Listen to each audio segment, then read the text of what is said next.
It didn't take long for the first presidential debate to devolve into a chaotic shouting match between President Donald Trump and former Vice President Joe Biden. Know how strongly you feel. Vote now. Make sure you, in fact, let people know you're a senator. I'm not going to answer the question because the question is radical left. Will you shut up, man? Listen, who is for 90 minutes, Trump constantly interrupted Biden's answers and even the moderator's questions and requests, resulting in Americans hearing few details about either candidate's policies. But one of the president's responses, or lack thereof, heard loud and clear, was his refusal to condemn white supremacist groups. I would say almost everything I see is from the left wing, not from the right wing. So what are you saying? I'm willing to do anything. I want to see peace. Then do it, sir. Say it. Do it. Say it. You want to call him? What do you want to call him? Give me a name. Give me a white name. Supremacists and Who would white you like me to condemn? White supremacists and right Proud Boys. Stand back and stand by. But I'll tell you what.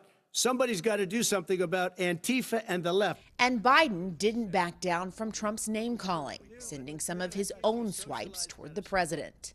Folks, do you have any idea what this clown's doing? There's nothing smart about you, Joe. 47 years, you've done nothing. Let's have this debate. And if you would have had, let me just tell you, you're the worst president America has ever had. Hey, Come Joe, on. Still, for most of the night, the Democratic nominee looked to connect to voters by speaking straight to camera, like in this question, asking how they felt about Trump's coronavirus response. Do you believe for a moment what he's telling you in light of all the lies he's told you about the whole issue relating to COVID?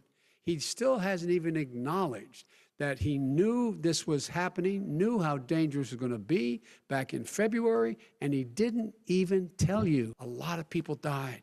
And a lot more are going to die unless he gets a lot smarter. The president once again warned he may not accept November's election results, repeating his false claims that mail-in voting would result in massive fraud.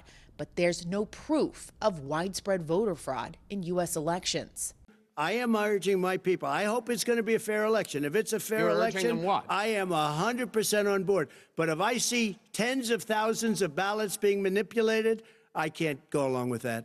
No one has established at all that there is fraud related to mail-in ballots, that somehow it's a fraudulent process. He has no idea what he's talking about. Here's the deal. The fact is, I will accept it, and he will too. You know why?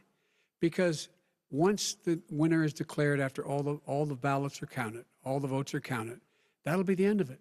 That'll be the end of it. Trump looked to spin criticism of his decision to hold large campaign rallies during the pandemic after Biden slammed him for constantly ignoring coronavirus safety guidelines like wearing masks and social distancing. We've had no negative effect, and we've had 35,000, 40,000 people at these rallies. He's been totally irresponsible the way in which he has handled the social distancing and people wearing masks, basically encouraged them not to. All right. He's a fool on this. If you could get the crowds, you would have done the same thing. But you can't. Nobody cares. Gentlemen. And just 2 days after the New York Times report on his federal income tax returns, Trump provided very little defense and no evidence to refute the newspaper's claims. I paid millions of dollars in taxes.